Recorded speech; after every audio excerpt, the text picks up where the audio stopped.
Bueno, este es el segundo video. Les estaba comentando que toda teoría ética debe ser pensada en y desde un sujeto específico. El sujeto del que estamos hablando en la unidad 2 y en la 3, ¿sí?, es el sujeto de la modernidad. Recuerden que modernidad no es la actualidad. ¿Sí? Modernidad se puede pensar incluso hasta el siglo XX, se puede pensar hasta 1950, 1940, perdón, pero ya de ahí en adelante, lo que sería posguerra, estaríamos hablando de posmodernidad o tardomodernidad. Todo este contexto amplio que le hago sí tiene que ver específicamente con que cambian los modos de reflexión sobre lo humano.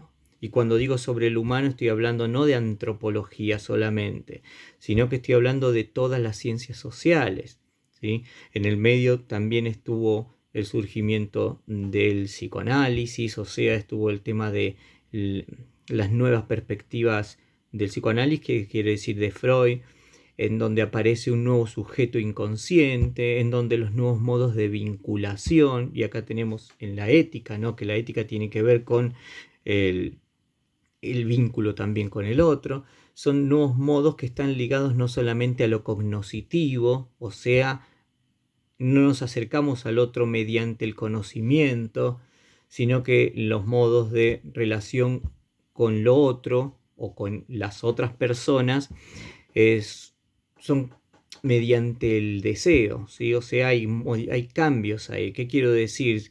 Esa relación entre el sujeto, esa relación ética, quiero decir, entre el sujeto que se ajustaba a una moral específica, no es tan clara en los tiempos actuales, en donde se considera que el sujeto en realidad, si se acerca a esa moral, en realidad está atravesado por el deseo y por el inconsciente. No es un sujeto que conoce con claridad cuál es la ley, cuál es la norma y se ajusta con facilidad. No, a veces reconociendo incluso todo eso, el sujeto no puede sino tomar otro camino. Pero bueno, eso más adelante vamos a ver algo que sería en la última unidad. En esta unidad tengan en cuenta qué cosa. El sujeto del que se trata es lo que se llamó sujeto cognoscente.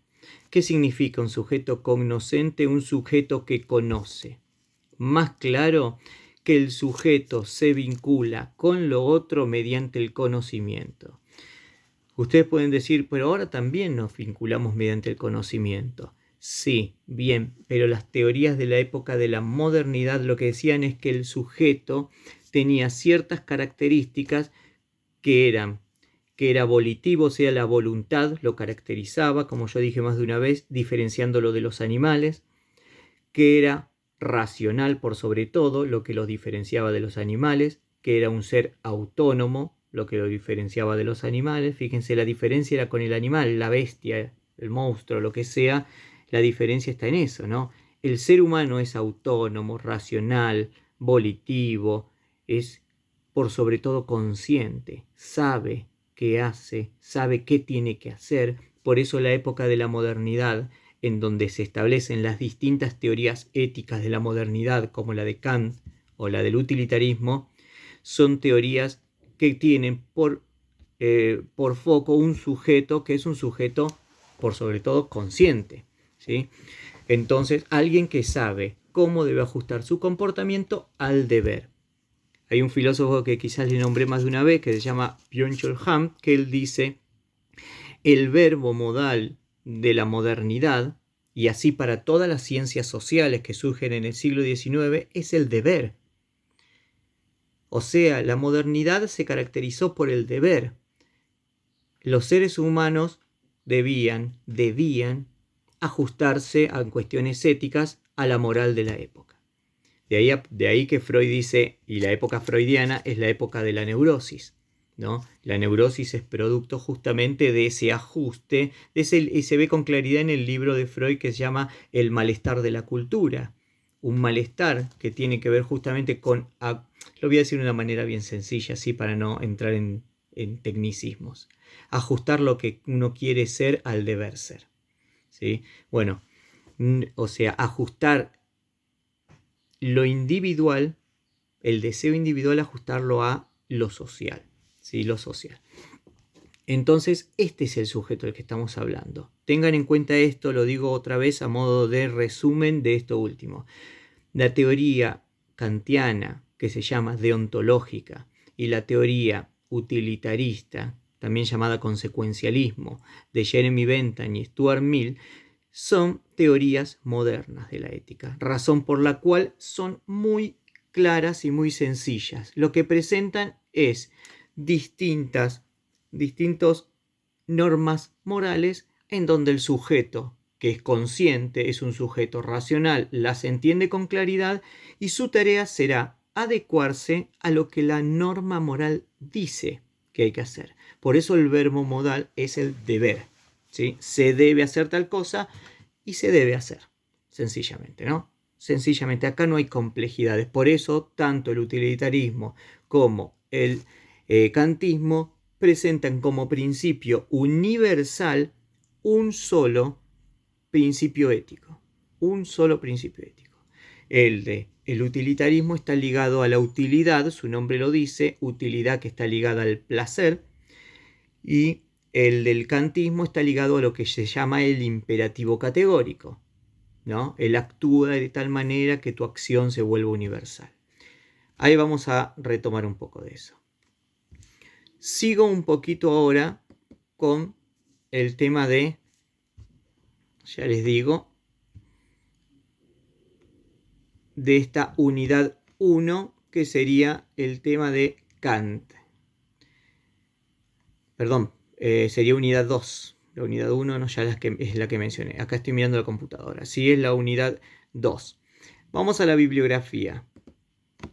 Todo es kantismo, ¿sí?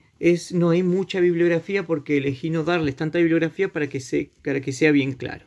Ustedes tienen un texto de Adolfo Carpio, que lo tengo por acá, que es un texto sobre la filosofía práctica de Kant, que se llama filosofía práctica, la ética.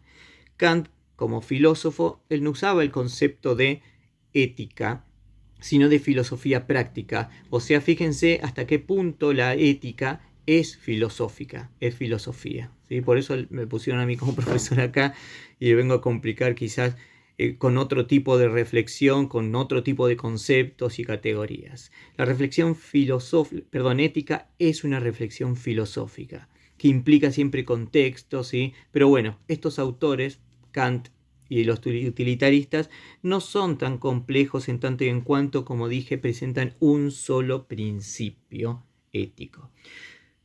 Pueden preguntarse ustedes, ¿no? ¿Por qué está nombrando tanto un solo principio? Lo estoy nombrando porque cuando se van abriendo el campo de la ética, de la reflexión ética, y cuando en realidad se va, digamos, discutiendo, debatiendo el tema de este solo principio ético para pensar la dimensión ética, por ejemplo, aparece el principalismo, que sería una teoría ética muy ligada a la bioética, muy ligada más tarde a la psicoética, que tiene que ver con distintos principios éticos en donde aparece que invitan incluso a problemas, a complejidades que en el kantismo no aparecían y en el utilitarismo no aparecían. En Kant y el utilitarismo no habría problemas éticos llamados dilemas éticos o trilemas éticos, porque el sujeto tenía, si se regía por la ética kantiana, solamente tenía que seguir el principio que gobernaba y regía toda la teoría kantiana, ¿sí? No habría problemas con eso. ¿Qué problema puede tener alguien que no sabe cómo actuar cuando la moral, ¿no? Es el registro de lo que se debe hacer, ya me lo está diciendo? Bueno, o sea, la ética ya me dice cómo debo actuar, razón por la cual no habría un problema, menos un dilema, porque no hay dos caminos que tomar. Kant te dice, el camino del deber es uno, y el utilitarismo te dice, el camino del deber, ¿sí?, también es uno. Espero que se llegue a ver con claridad, ¿sí?, porque esto es importante. En cambio, lo que se llamó principalismo presentó 4 o 5 principios en donde uno puede tomar el camino por un lado o por el otro. Y según el camino que esté tomando, se empieza a oponer uno con otro. El dilema ético lo que muestra es eso, que uno puede tomar un camino dejando otro que también podía ser un camino aceptable. Y si hubiese elegido el otro, deja otro, que ese también era un camino aceptable. O sea, uno está poniendo en un dilema ético algo del sujeto. Esto es importante, presten atención a esto, está poniendo algo del sujeto, una responsabilidad subjetiva que va más allá de los códigos deontológicos de la profesión del trabajo, ¿no? Porque el código, como puede ser, fíjense, código deontológico está ligado a la deontología kantiana, teoría del deber, que te dice ya qué se debe hacer, por ejemplo, con normas obligantes. Lo que pasa en la teoría de los principios o principalismo es que nos muestra que tenés distintas orientaciones que serían, fíjense, dije orientaciones adrede porque son normas orientativas que uno puede elegir para sortear un dilema ético, pero, como dije recién, no está presentando uno solo como el camino del deber, como tal lo presenta el kantismo o bien el utilitarismo. ¿Sí? Son nuevos problemas éticos, una nueva dimensión acerca de lo ético que es mucho más problemático, complejo en el sentido no de difícil, sino que es un complejo estructural, quiero decir, ¿no? O sea, ya la ética no se piensa con una sola salida del deber, sino que se piensa desde distintos ángulos. Pero no nos metemos todavía en principalismo, sino debería hablarles de principio de beneficencia, principio de no maleficencia, y mejor no meternos ahora con eso. Ahora lo importante es que ustedes puedan comprender qué lugar ocupan en la unidad 2 lo que es el kantismo dentro de la ética, qué lugar ocupa el utilitarismo, unidad 3, y qué relación tienen con el sujeto de la época, que es un sujeto moderno, repito, autónomo, ligado a la voluntad, a la conciencia, a la razón, etc. Y eso, tratar de relacionarlo con un texto de la unidad 1 que es específicamente el de Adela Cortina, Mapa de Teorías Éticas. Bien, dicho eso,